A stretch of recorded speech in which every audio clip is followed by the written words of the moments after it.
Let's get right into it. Number 10. Talking to yourself. You're walking down the street deep in thought when suddenly you say out loud, "Okay, don't forget the milk."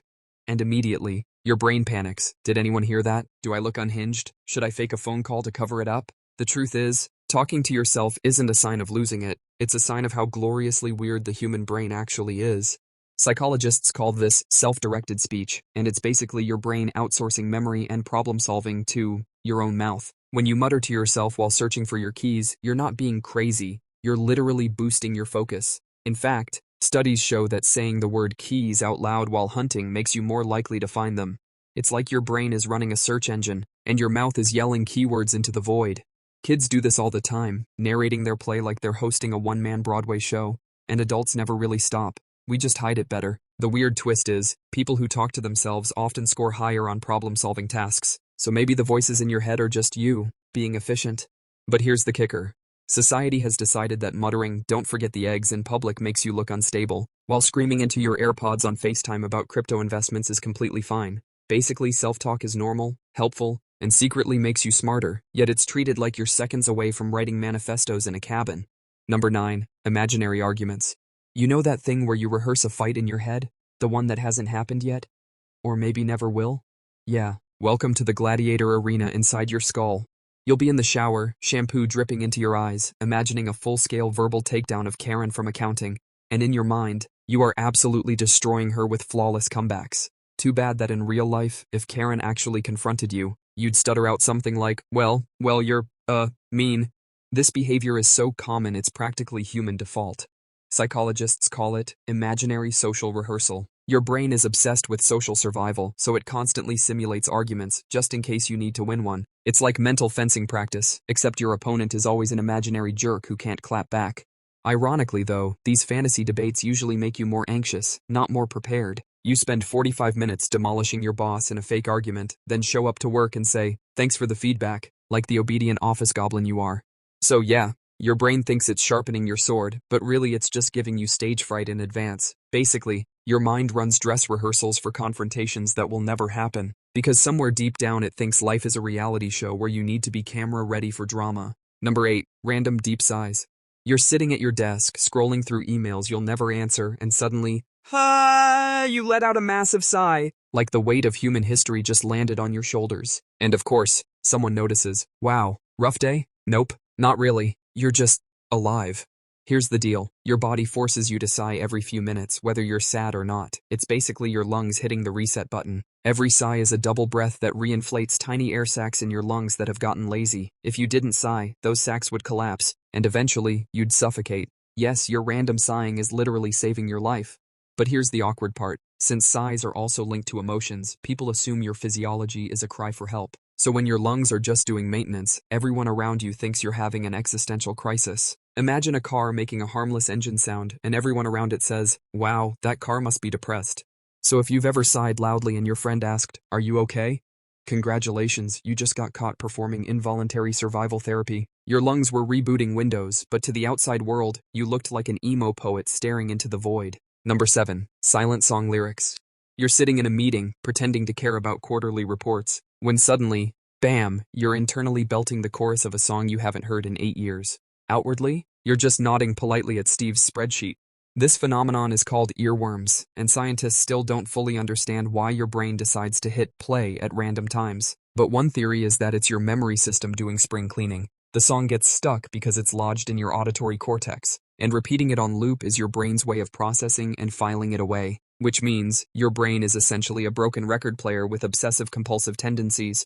Here's the kicker. Earworms are more likely to be triggered by boredom. That's right, when your brain has nothing better to do, it decides to torture you with a mental jukebox you can't turn off. And of course, it's never a song you actually like. It's always some cursed commercial jingle or that one line of a pop song from 2012 that refuses to die. So next time you're blankly smiling while your coworker talks about leveraging synergy, just know you might actually be screaming the bridge to a forgotten Katy Perry track in your head. Congratulations, you are both boring and secretly hosting a rave in your skull. Number 6. Pretend conversations before bed.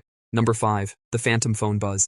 Picture this. You're sitting at dinner, feeling your pocket vibrate. You dramatically check your phone. Nothing. Not even a spam text about extended car warranties. You've been ghosted, not by a person, but by your own nervous system. This delightful trick is called phantom vibration syndrome. Basically, your brain is so conditioned to expect notifications that it starts inventing them. Your nervous system feels the faintest twitch of fabric, and your brain's like, yep, that's probably a text, better check it 37 times. It's the same principle as when you hear your name in a crowded room. It's hypervigilance. Except instead of saving you from danger, it's saving you from missing Becky's group chat about brunch. Studies show up to 90% of people experience phantom buzzes, which means it's basically a collective hallucination society has just agreed not to talk about. The weird part? Even when you know it's fake, you still check. Because your brain has been rewired to see notifications as little dopamine jackpots. Every buzz could be love, friendship, or, let's be real, another, your package has shipped email. Either way, your nervous system is playing ding-dong ditch with you, and you keep falling for it. Number 4. Making up faces and stuff. You glance at a power outlet and, wait a second, that's a tiny shocked face staring back at you. The front of your car? It's totally smiling. That burnt tortilla? Clearly Jesus. Congratulations, your brain has pareidolia, which is a fancy word for seeing faces where there are none. Humans are ridiculously wired to detect faces because back in cave people times, recognizing a face fast could mean the difference between, yay, friend, and, oh no, predator with teeth. So now, your brain is basically a face-spotting machine that refuses to turn off. See 2 dots in a line? Bam, happy face. Add a circle, full-on emoji. The creepy part? You're not choosing to see it. Your visual system hijacks neutral objects and slaps a personality on them like some overzealous art student. Psychologists call this hyperactive agency detection. Translation: your brain assumes there's intention behind random patterns, even if it's just toast. That's why people swear they've seen the Virgin Mary in a grilled cheese, or why your car headlights look angry when really it's just bad design. It's also why emoji exist. We literally can't resist turning punctuation into people. Basically, your brain's a lonely little guy who wants friends so badly it's befriending electrical sockets. Number 3. Talking to pets like they're people. You come home, drop your bag, and immediately greet your dog with, "Hey buddy, did you have a good day? Who's a good boy?" And here's the kicker. You fully expect him to answer. Not in English obviously, but in vibes. This is called infant-directed speech, and it's the same voice you use with babies. Higher pitch, slower tempo, exaggerated tone. Your brain defaults to it because it's wired for bonding. The funny part is, you don't think you're weird until you hear yourself saying, "Excuse me, sir, are we being a little dramatic right now?" to a cat who just knocked over a plant.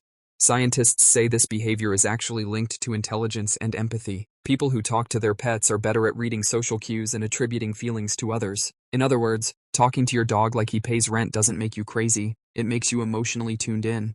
But let's be real, it's still ridiculous when you apologize to your goldfish for being late with the flakes. Pets understand maybe 20 words, but you're over here giving them full TED Talks about your day. Basically, you're the unpaid podcast host your pets never subscribe to. Number 2, laughing when you're not supposed to.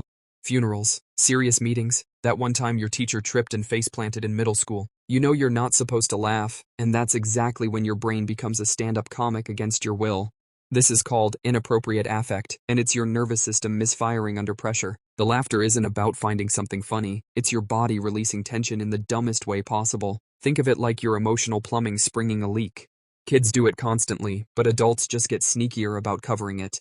You clench your jaw, stare at the floor, and pretend you're coughing while your shoulders shake. Inside, your brain is like, what if we giggled during grandma's eulogy? Psychologists say it's the same mechanism that makes people laugh when they're scared. Your body is basically trying to override a stressful situation with nonsense, but from the outside, you just look like a psychopath who thinks tragedy is hilarious. So yeah, if you've ever laughed during a moment of silence, it wasn't you being heartless. It was just your nervous system throwing slapstick comedy into a Shakespearean tragedy. Number 1, making up rules no one taught you. You're walking on the sidewalk and suddenly, bam, you're playing a private game of don't step on the cracks. No one told you to, no one's watching. But your brain insists that if your foot hits that tiny line, your mom is doomed. Childhood logic, sure, but admit it, you still kinda do it. This quirk is part of a bigger thing psychologists call magical thinking. It's when your brain invents cause and effect rules that don't actually exist. Kids use it all the time. If I wear my lucky socks, my team will win. But adults? Oh, we never grow out of it. We just rebrand it. Suddenly it's, I need my special mug for the day to go right. Or, if I don't check the stove 3 times, the house will explode. Your brain loves these rituals because they give you the illusion of control in a chaotic world. Basically, life is terrifying, and your nervous system is like, okay, but what if we tap the doorknob twice so the universe doesn't implode? The hilarious part is, you know it's nonsense, but you still feel slightly cursed if you break the rules. Skip your arbitrary ritual and suddenly you're convinced that's why traffic was bad today. In reality, it's just your brain clinging to tiny fake rules like a toddler clutching a security blanket. So if you've ever avoided cracks, knocked on wood, or worn your good luck underwear to a job interview, congrats. You're not quirky. You're just another human being playing by rules no one else can see, hoping the universe is keeping score.